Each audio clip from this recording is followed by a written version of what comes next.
channel. I'm Jane.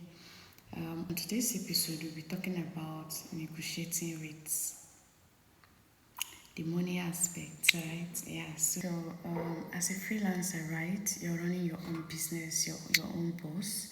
You're gonna be your own boss, and you'd be running your own business, right? And part of running your own business is knowing how to negotiate, knowing how to set a price, knowing how to charge your worth, your rate, okay? And hopefully it helps you in this freelance business.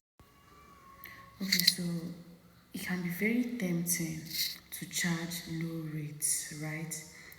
Especially as beginners, yearning and wanting so hard to land clients, to land gigs.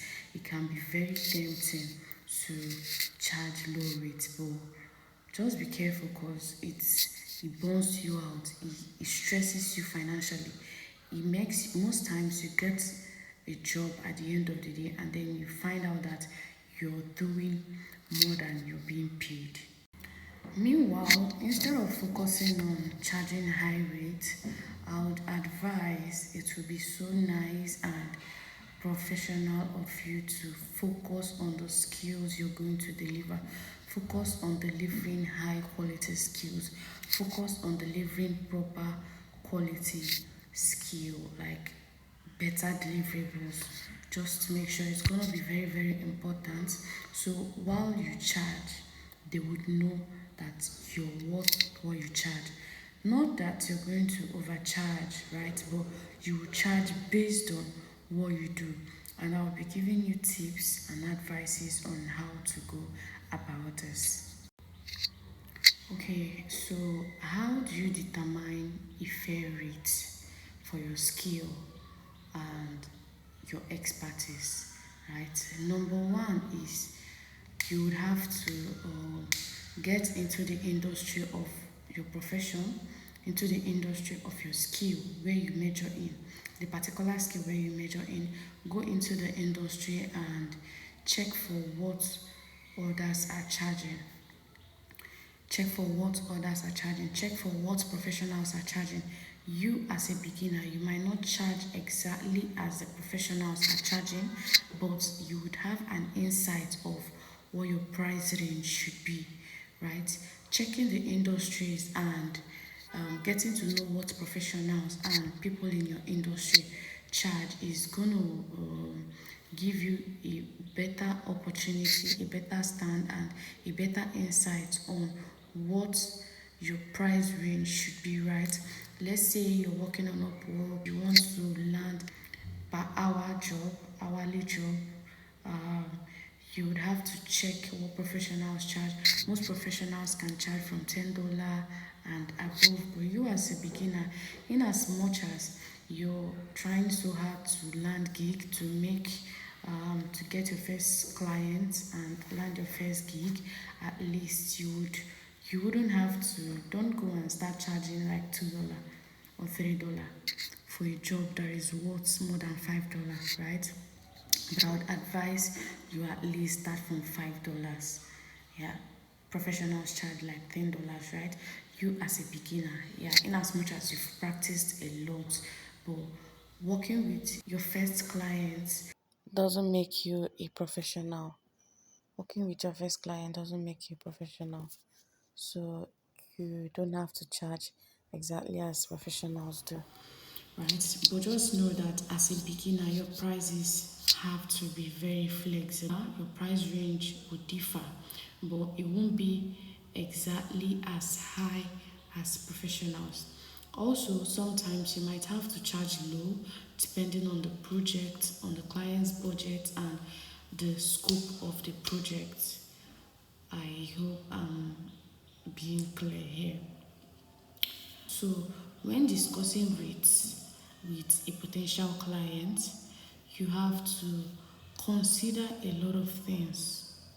Consider certain factors when discussing rates with your clients. And number one is going to be your skills and expertise. When I say your skills and expertise, I mean how professional you've become, how good you are in that field. Just like I said earlier, as a professional in some of the jobs, hourly jobs, they might want to charge $10 per hour. But you being a beginner, you'd have to charge like $5 per hour, right? Number two is gonna be the complexity of the project. When I say the complexity of the project, I mean how much time does it require, how much effort does it require, how much of your skills and expertise does the project require. Do you get? If the project is gonna be all that exhausting, all that time consuming, all that effortless stress, struggle, and work, you would have to put in your in as much as you will. But you understand what I mean? Like if you have to go extra mile for this project, then just know that it's only gonna be fair that the rate would be a bit higher than what you would charge for a normal project that won't cost you all of that. Number three is gonna be the market rate. How much does freelancers charge for that kind of skill?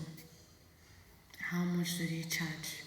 Because some clients would have gone as far as checking for that kind of projects they want to employ people for, checking for it on the previous jobs done, how much the previous clients applied and sorted for freelancers for.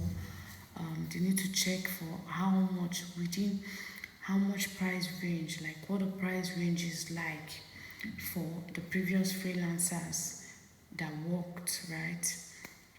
So they would have to check it on.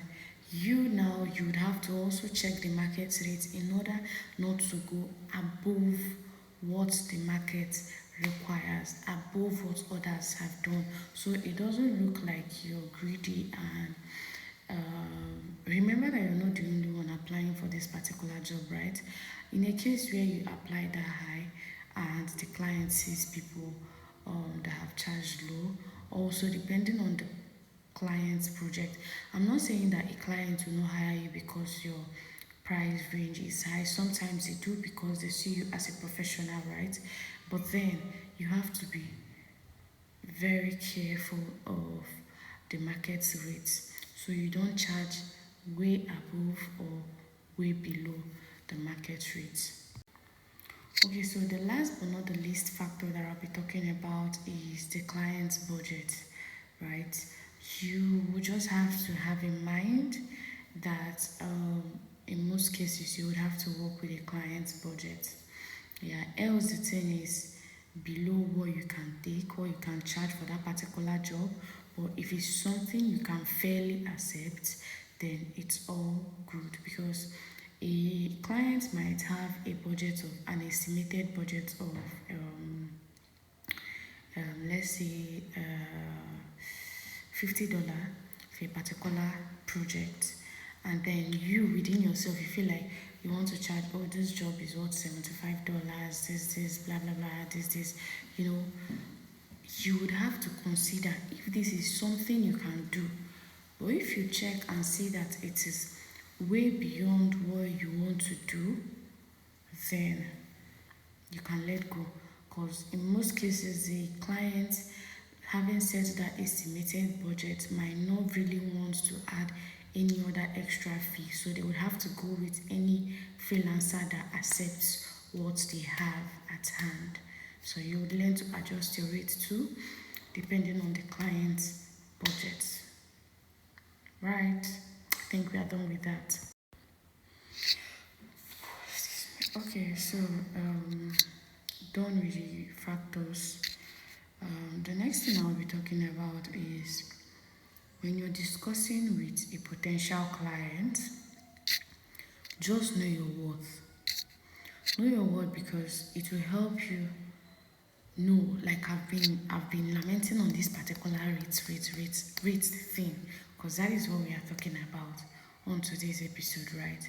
So when you meet a potential client and then you guys are talking about the price range, it is all good to negotiate price. Like, it mustn't be all about the client. If the client should say that this is what he or she has already projected for this job, you can tell them your own bid. You can tell them what you can offer. You can, don't be afraid, like, don't be afraid to counter a higher rate. Like, do not be afraid. When they say that this is what they have, maybe for a job that is worth $100, they want to pay you 50. You can tell them this, address them by whatever you address them. Um, your work, your job is, you do this job for the rate of, because that is what it's worth. You're gonna do this, you're gonna do that, you're gonna put in this effort, you're gonna, like, just explain a bit what you're gonna do, and then let the client. Most times the client would have to agree to your own price, because knowing what is behind the job and wanting their job to be delivered perfectly, you know, they would they would agree to your own terms. I think that will be all for now. Okay, so it's really not going to be easy here. This negotiating thing is not going to be easy, especially as beginners, right? You might be scared, you might have this fear in you that once you start bargaining, once you start negotiating, the client might run away, the client might cancel the deal, the client might. But for a good client who wants to work with you, there's nothing like that. They would have to negotiate with you. If it works, if it works. If it doesn't, you can now know how to adjust your own rates, right? Anyways, but hope you know that in the end, the whole goal of this negotiating thing is for you and the client to be on the same page, for you and the client to have um, come to an agreement, come to terms with a particular price range, a particular reasonable agreement, fair and reasonable agreement, right? It's like I said before, it won't really be all that easy. It might take some practices. You might need some time to get that good renegotiating, but always do what you know is worth your job. Do not do past your strength for little pay because you feel you need the money urgently, and at the end of the day, you taking that job and failing because you need money urgently, you will do this for this small amount of money. You're complaining, you're sounding bitter within yourself. You know that this job you're doing is not okay.